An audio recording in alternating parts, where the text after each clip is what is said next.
नमस्कार, दिन भर की बड़ी खबरों में आपका स्वागत है। मैं हूं आपके साथ सुरभि राजपूत। आज इस बुलेटिन में बात होगी एक और बड़े घोटाले में फंसी मोदी सरकार की, समान नागरिक संहिता पर कांग्रेस के सवाल की। बात करेंगे मणिपुर में मामले में फंसी बीजेपी की। बात करेंगे मणिपुर के हालातों की, बीजेपी आईटी सेल के चीफ पर दर्ज हुई एफआईआर की, और साथ ही जानेंगे तेलंगाना और आंध्र को लेकर कांग्रेस का क्या है प्लान। और बुलेटिन के आखिर में बात होगी संसद के मानसून सत्र की। इसके साथ ही और भी कई बड़ी खबरों से आपको कराएंगे रूबरू, लेकिन तमाम बड़ी खबरों से पहले एक नजर सुर्खियों पर।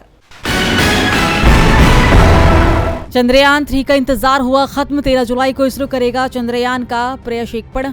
इसरो अध्यक्ष एस सोमनाथ ने दी जानकारी। भीम आर्मी चीफ चंद्रशेखर की जान लेने की कोशिश हुई, कार से आए लोगों ने चलाई गोली, कार पर लगी थी हरियाणा नंबर की प्लेट। महंगाई बेरोजगारी के मुद्दे को लेकर प्रियंका राहुल गांधी ने बीजेपी पर बोला हमला, ट्वीट कर बताया टमाटर, गोभी और दाल की कीमतें। रिकॉर्ड स्तर पर पहुंचा शेयर बाजार, सेंसेक्स 945 अंक की तेजी के साथ 63,915 अंक पर हुआ बंद। निफ्टी 281 अंकों की तेजी के साथ 18,972 अंक पर हुआ। तो ये तो थी सुर्खियां। अब बात आज की सबसे बड़ी खबर की। राफेल सौदे के बाद अब एक और बड़ा रक्षा सौदा सवालों के घेरे में आ गया है। भारत ने अमेरिका से 31 ड्रोन खरीदने का सौदा किया है, लेकिन इसकी कीमतों के चलते मोदी सरकार बुरी तरह से फंस गई है। तो दूसरी ओर सरकार के बचाव में बीजेपी जवाब न देते हुए राहुल गांधी को घेरने में जुटी हुई है। भारत अमेरिका से 31 प्रीडेटर ड्रोन खरीद रहा है। पीएम मोदी के अमेरिका दौरे पर इसे लेकर दोनों देशों के बीच समझौता हुआ है, लेकिन इन ड्रोन की कीमत और संख्या को लेकर मोदी सरकार घिरती दिखाई दे रही है। कांग्रेस ने सवाल उठाते हुए कहा कि जब वायुसेना ने 18 ड्रोन की डिमांड की है तो उसे 31 ड्रोन क्यों खरीदे जा रही हैं, और ये ड्रोन 4 गुना कीमत पर क्यों लिए जा रही हैं। अमेरिका इन्हीं ड्रोन को दूसरे देशों को भी बेच चुका है, लेकिन जिस कीमत पर भारत एक ड्रोन को खरीद रहा है, दूसरे देश 4 ड्रोन ले रहे हैं। भारत 25,000 करोड़ में 31 प्रेडेटर ड्रोन खरीद रहा है, यानी एक ड्रोन 880 करोड़ रुपए के करीब पड़ रहा है। कांग्रेस प्रवक्ता पवन खेड़ा ने सवाल, जब देश तपस और रुस्तम 2 ड्रोन बना रहा है तो फिर अमेरिका से वो 4 गुना कीमत पर ड्रोन खरीदने की जरूरत क्यों पड़ गई। जो राफेल सौदे में हुआ वही कुछ प्रेडेटर ड्रोन के सौदे में भी दोहराया जा रहा है। कांग्रेस प्रवक्ता ने कहा कि हमारे माननीय प्रधानमंत्री के महंगे शौक से हम सब वाकिफ हैं, लेकिन उनके ये महंगे शौक अब देश के लिए महंगे साबित हो रही हैं। खेड़ा ने सवाल किया कि जनरल ऑटोमिक्स के सीईओ और इस देश की एक बड़ी हस्ती के बीच क्या संबंध है। कांग्रेस ने सरकार से सवाल किए तो दूसरी ओर बीजेपी जवाब देने की जगह उल्टा ही सवाल कर रही है। केंद्रीय मंत्री स्मृति ईरानी ने राहुल गांधी की अमेरिका यात्रा के दौरान ली गई एक तस्वीर को सामने रखते हुए कहा कि राहुल गांधी के साथ सुनीता विश्वनाथ बैठी हैं। पहले ही सामने आ चुका है कि जॉर्ज सोरोस भारत के खिलाफ काम कर रही हैं और सोरोस से सुनीता विश्वनाथ के भी संबंध है। ऐसे में राहुल का भारत के बाहर भारत विरोधी लोगों से मिलना क्या दर्शाता है, ये उन्हें बताना चाहिए। साफ ही ड्रोन डील का जवाब देने की जगह बीजेपी सोरोस के मुद्दे को उठा लाई, जिसका जवाब कांग्रेस पहले ही दे चुकी है। एक ही ड्रोन की कीमत में 4 गुने का अंतर, तो ऐसे में सवाल तो उठेंगे ही। सवाल बीते दिनों पीएम मोदी के भोपाल में दिए गए बयान पर भी उठ रहे हैं। पीएम मोदी ने देश में यूसीसी लागू करने के साफ साफ संकेत दिए और कहा कि एक देश में 2 कानून नहीं चल सकते। इस मामले में पीएम मोदी अब घिरते हुए दिखाई दे रहे हैं। पीएम मोदी ने 6 दिनों की विदेश यात्रा के बाद देश में लौटते ही चुनाव की कमान संभाल ली और बीजेपी को बढ़त दिलाने के लिए ध्रुवीकरण की राजनीति पर काम करना शुरू कर दिया। इसी कड़ी में मंगलवार को मोदी जी ने यूसीसी की जोरदार वकालत की, जिस पर अब विपक्षी दलों ने उन्हें ऐसा घेर लिया कि बीजेपी परेशान हो गई। यूसीसी की वकालत पर डीएमके ने जोरदार सवाल उठाए हैं। एमके स्टालिन की पार्टी के नेता टीकेएस एलंगोवन ने पीएम से सवाल पूछा है। उन्होंने कहा कि समान नागरिक संहिता सबसे पहले हिंदू धर्म में लागू की जानी चाहिए। अनुसूचित जाति और जनजाति सहित प्रत्येक व्यक्ति को देश के किसी भी मंदिर में पूजा करने की अनुमति दी जानी चाहिए। हम यूसीसी केवल इसलिए नहीं चाहते हैं क्योंकि संविधान ने हर धर्म को सुरक्षा दी है। वहीं आरजेडी प्रवक्ता और सांसद मनोज झा ने कहा कि प्रधानमंत्री को सुनकर ऐसा लगता है कि वो हर वक्त मौके की तलाश में हैं। बोलने से पहले प्रधानमंत्री को 21वें कानून आयोग ने जो कहा था उसकी जांच करनी चाहिए थी। बिना मदद लिए संविधान सभा की बहस का गहराई से विश्लेषण करना चाहिए, क्योंकि जो लोग आपकी मदद करने के लिए निकलते हैं वे आपके माध्यम से नुकसान पहुँचाते हैं। झा ने कहा कि हर मामले में हिंदू मुसलमान करना ठीक नहीं है। आदिवासियों की भी अपनी प्रथाएं हैं। आप यूसीसी लाएंगे तो उन प्रथाओं का क्या होगा। इसी तरह तमाम धर्मों में विवाह की अलग अलग प्रथाएं और नियम है। यूसीसी उनमें कैसे लागू हो सकता है? कांग्रेस महासचिव केसी वेणुगोपाल के बयान में कहा गया कि पीएम मोदी को पहले देश में गरीबी, महंगाई और बेरोजगारी के बारे में जवाब देना चाहिए। उन्होंने कहा कि वो मणिपुर मुद्दे पर कभी नहीं बोलते।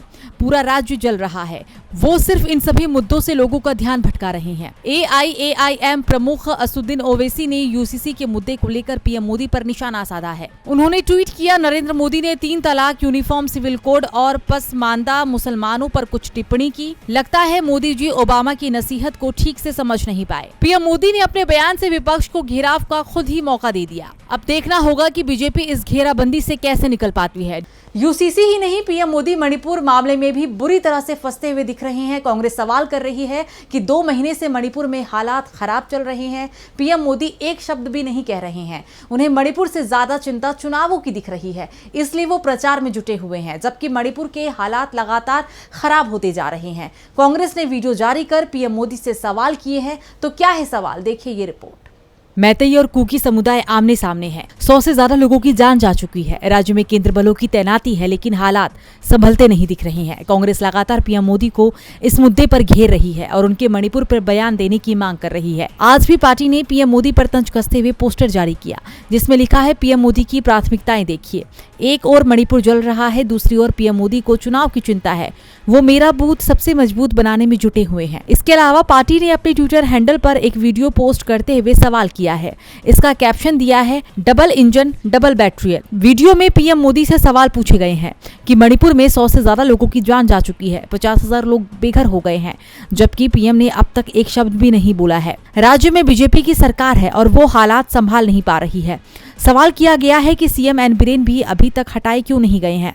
क्या राज्य में बीजेपी की सरकार है इसलिए स्थिति नहीं संभल रही है? वीडियो में आम लोगों की परेशानियों और सड़क ब्लॉक के चलते जरूरी चीजें उपलब्ध नहीं होने की परेशान का भी जिक्र किया गया है। सवाल पीएम मोदी की चुप्पी पर भी उठाए गए हैं। एक तरफ पीएम मोदी चुप हैं, दूसरी ओर राहुल गांधी गुरुवार 29 जून को मणिपुर जा रहे हैं और वो 2 दिन राज्य के दौरे पर रहेंगे और राहत शिविर का दौरा करेंगे।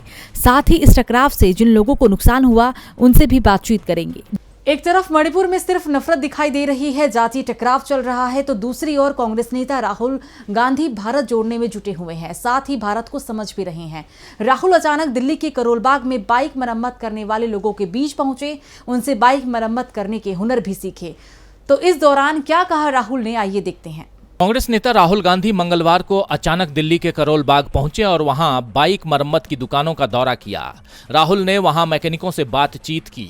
राहुल गांधी ने इस मौके की तस्वीरें सोशल मीडिया पर साझा करते हुए लिखा, उन हाथों से सीखा जो रिंच घुमाते हैं और भारत के पहियों को गतिमान रखते हैं। हैशटैग भारत जोड़ो यात्रा। भारत जोड़ो यात्रा हैशटैग के साथ तस्वीरें देकर राहुल ने बता दिया कि अब भले ही वो पैदल देश का दौरा नहीं कर रहे हैं, लेकिन हिंदुस्तानियों के दिल तक पहुंचने के लिए खुद उनके बीच पहुंच रहे हैं। आपको शायद याद होगा कि इससे पहले राहुल दिल्ली में बंगाली मार्केट, जामा मस्जिद, मुखर्जी नगर और दिल्ली यूनिवर्सिटी के हॉस्टल भी इसी तरह अचानक पहुंच गए थे। उन्होंने हरियाणा के मुरथल से अंबाला तक ट्रक की सवारी भी की थी, फिर अमेरिका में इसी तरह ट्रक की सवारी की और अब करोल बाग राहुल गांधी पहुंच गए। कांग्रेस पार्टी के आधिकारिक ट्विटर अकाउंट से भी राहुल की तस्वीरें पोस्ट की गई हैं।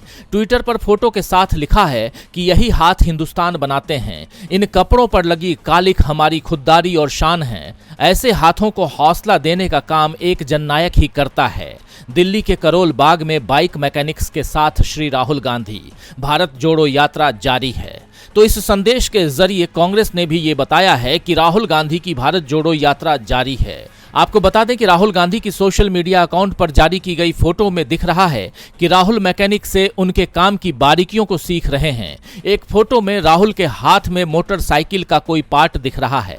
उनके सामने ही एक बाइक खुली हुई रखी है। उनके आसपास कुछ लोग बैठे दिख रहे हैं। वहीं एक दूसरी फोटो में राहुल गांधी एक मोटरसाइकिल में स्क्रू ड्राइवर से पेंच कसते हुए दिख रहे हैं। वहीं एक अन्य फोटो में वे गैरेज में मैकेनिक से मशीन की जानकारी ले रहे हैं।